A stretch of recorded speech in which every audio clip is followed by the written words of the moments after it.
There is a category of encounter that history rarely finds a place for in its official accounts. Not the encounter between armies, not the negotiated settlements, or the surrender ceremonies, or the diplomatic meetings conducted in rooms designed for the purpose. Something smaller and stranger than any of those. The encounter, years or decades after the fact, between a man who dropped bombs on a city and a woman who was inside that city when the bombs fell. The encounter between two people who were present at the same event from opposite positions, neither of whom knew, in the moment, that the other existed, and both of whom carried the event forward into the rest of their lives, in ways that shaped who they became. This is not a story about heroism. It is not a story about justice. It is a story about the specific texture of how war distributes itself across human lives, arriving differently at every address, leaving different residues, producing different memories in people who were a few thousand feet apart in altitude, and perhaps a mile apart on the ground, connected by a transaction neither of them fully chose. To understand the bombing of German cities, it is necessary to begin with a question that most post-war histories have found inconvenient to hold for very long. The question is not whether it happened, that is established, documented, visible in the aerial photography and the death counts and the ruins that were still rubble in some German cities when the 1950s began. The question is what it meant to the people on both sides of the altitude differential, what it meant to the man sitting in the aircraft, operating within the language of military necessity and national purpose and the psychological armoring that combat service provides, and what it meant to the person below, the child, the old man, the woman at the window, who had no instrument panel and no altitude and no institutional framework to organize the experience into something that could be managed. Frankfurt am Main was one of the great cities of central Germany.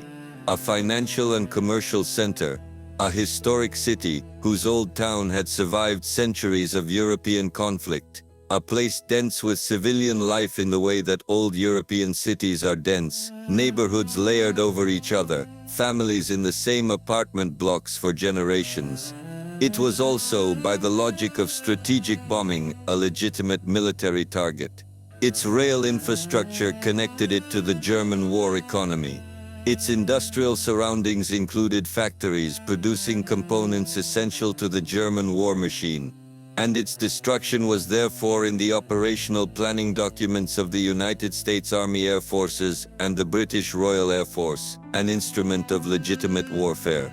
The Americans who flew over Frankfurt understood this, in the sense that they had been briefed on it and accepted the framework.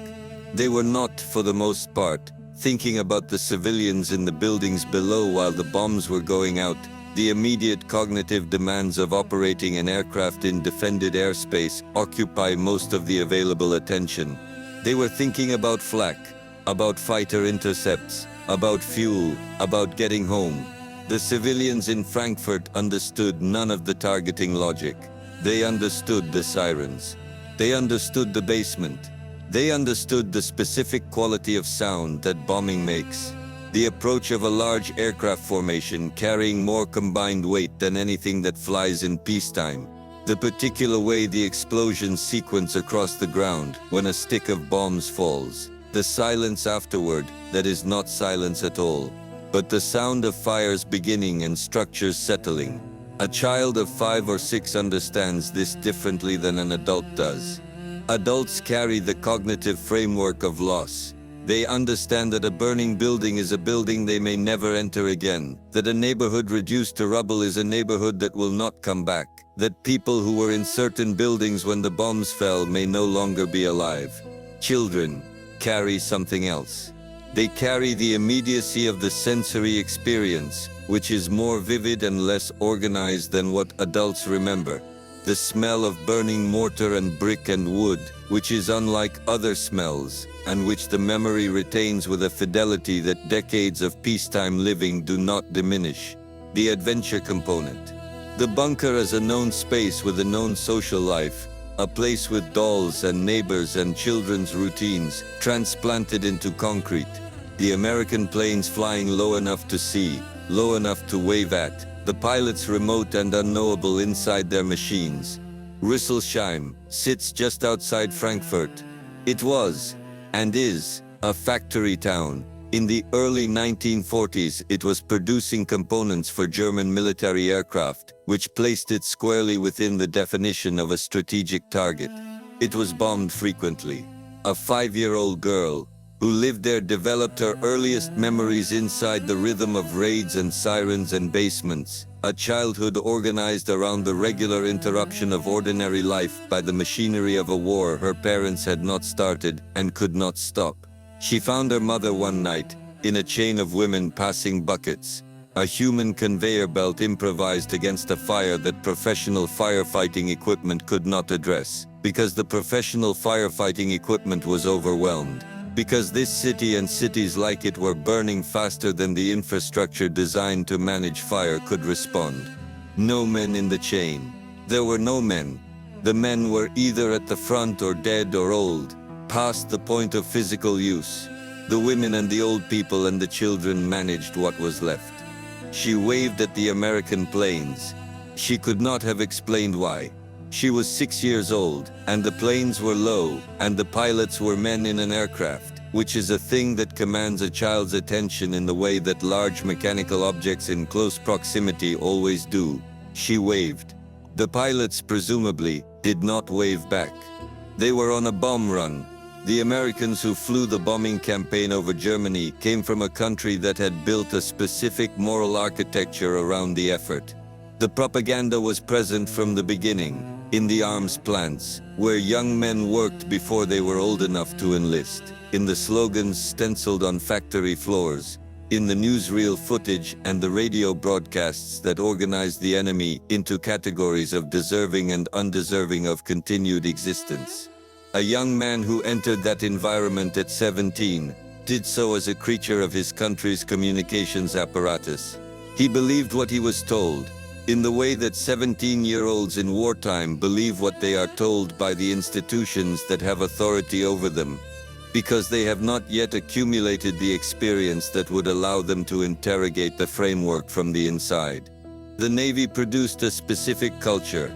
The Navy of 1942 and 1943, flooded with young men from every part of American life, ran on the combination of institutional discipline and informal hierarchy that military service creates under pressure, a culture in which the relationship between a young enlisted man and an experienced officer could function as a form of surrogate family, organized around competence and authority, and the specific intimacy of men who share mortal risk. A young man who was frightened and uncertain and far from home, learning to navigate, learning to drink, learning what the institutional framework demanded of him, might attach himself to an experienced pilot with the completeness of someone who needs a structure to belong to. He might forgive that man almost anything. He might follow him almost anywhere. The particular quality of the war that he experienced was determined partly by circumstances and partly by the specific accidents of assignment and geography. A man whose primary duty kept him in the Gulf of Mexico, conducting sector searches for downed aircraft, a useful, unglamorous task that did not bring him into contact with the operational bombing campaign, might find himself on a 10-day leave in England, in a bar, talking to someone he knew from college. The decision to accept a ride on that man's aircraft the next morning, without fully understanding the destination, in a condition not ideally suited to the rigors of combat aviation, represents the kind of decision that wartime produces in young men who are bored and restless, and whose normal cautions have been suspended by the general suspension of normal cautions that military service involves. He flew to Frankfurt. He dropped bombs on Frankfurt. He flew back. He filed the experience in the compartment of the war where a man keeps the things he cannot fully examine in the moment and does not immediately return to. He told stories about the war at parties, in the way that veterans tell the cleaned and polished version of their service for audiences who have not been there and who will accept the version that has been shaped for consumption. He returned to journalism. He built a life. Years later, a business trip took him back to Frankfurt. He walked through the Opernplatz on a misty evening. The wind shifted, and downwind of the bombed-out opera house, still standing, still gutted, still carrying what the fire had left in its stones, he encountered a smell. Not a dramatic smell, faint, detectable, the specific combination of heated and cooled brick and mortar and something else, the organic layer beneath the mineral that a building produces when it has been through fire. He recognized it without being able to explain the recognition. It was not the smell of the war exactly, but it was the smell of what the war had done to this specific place. He went home and described the experience to a woman he knew. A German woman who had worked her way into a career in publishing after emigrating, who had grown up outside Frankfurt, who carried her own relationship to the city. She listened to his description of the Opernplatz at night. Then she told him she had been there, on that specific night, or close enough to it that the memory aligned. She had been in Frankfurt on the night he was describing. The arithmetic of this was not difficult. He had bombed Frankfurt. She had been in Frankfurt. The bombing he had participated in, with whatever combination of institutional purpose and personal indifference, and the specific moral permission that wartime grants, had fallen on the city where she was a child.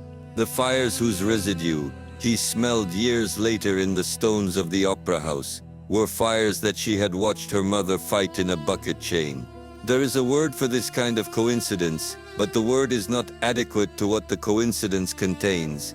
Two people who are going to sit in the same room, who are going to work in the same city, who are going to know each other for years, were present on the same night in opposite relationships to the same event. He was in the aircraft. She was under it. He added, because he was an honest man, and because honesty is sometimes the form that irony takes, that she did not know one additional fact about the night he bombed Frankfurt. He had been drunk. He had arrived at the aircraft in a condition that no sober assessment of the situation would have permitted him to fly. He had sat in the right-hand seat and participated in the bombing of a German city in a state that the official record of the mission did not reflect, and that the formal language of military aviation had no category for. This was the man who had dropped the bombs.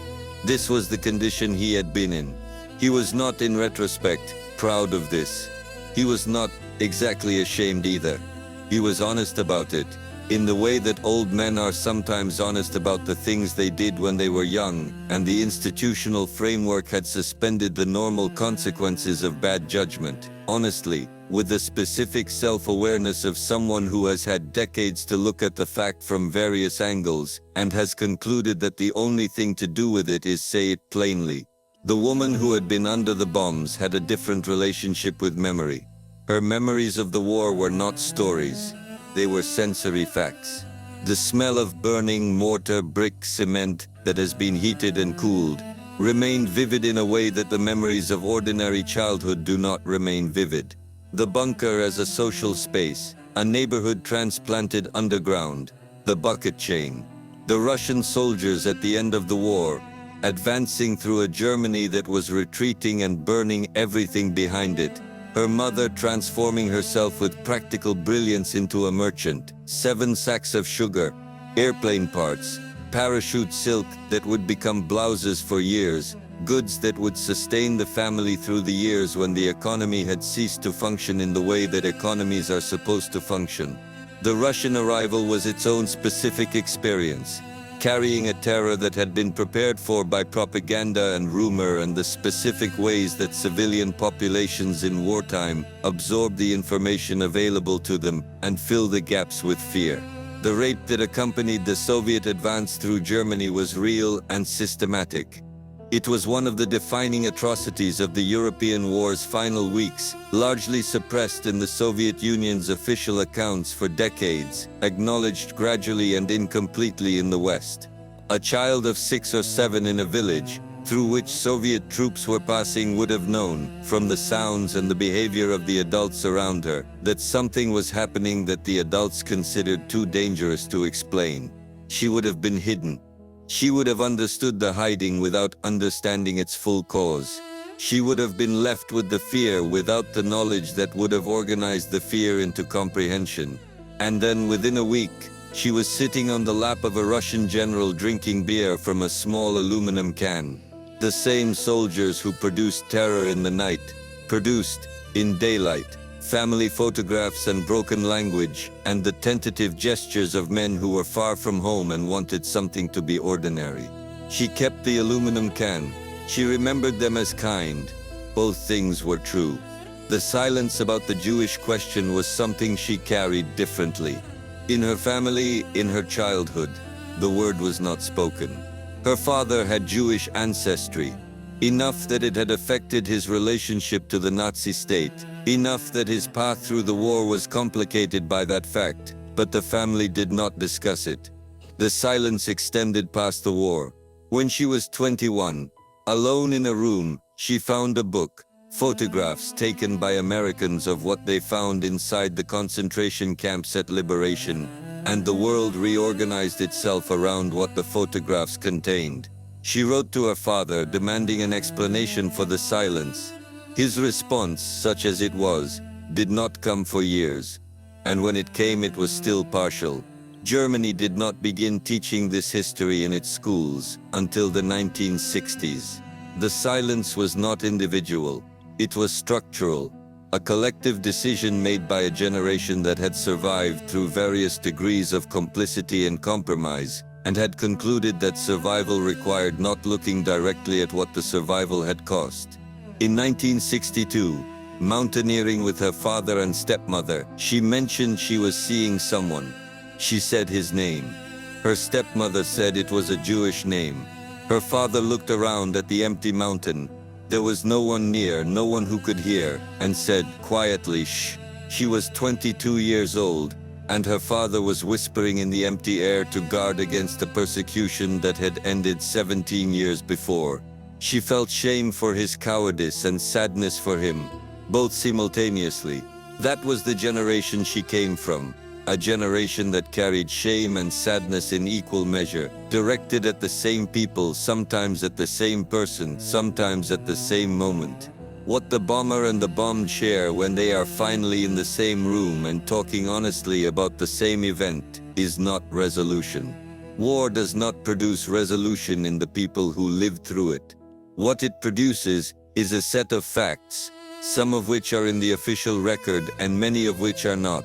The fact of the smell in the stones of the opera house, the fact of the bucket chain, the fact of the drunk man in the right-hand seat, the fact of the aluminum beer can kept in a house in Frankfurt for decades, the fact of a father whispering on an empty mountain in 1962. These facts do not add up to a conclusion. They add up to an account, incomplete, personally inflected, carrying all the distortions and blind spots and deliberate evasions that any human account of a complex experience carries. They add up to two people in a room, knowing each other for years, and then one evening finally sitting down and talking about the city they both remembered. The one who bombed it, the one who was inside it. The smell of burning mortar and brick is the same smell from the aircraft and from the street. That is perhaps the most precise thing that can be said about what they shared. Everything else about the experience was different. The altitude was different. The purpose was different. The duration was different. The after was different. But the smell rising from the stones of a building that fire had moved through was the same smell. They had both been there. They had both carried it forward. And 40 years later, in a room in America, the smell was still in the story.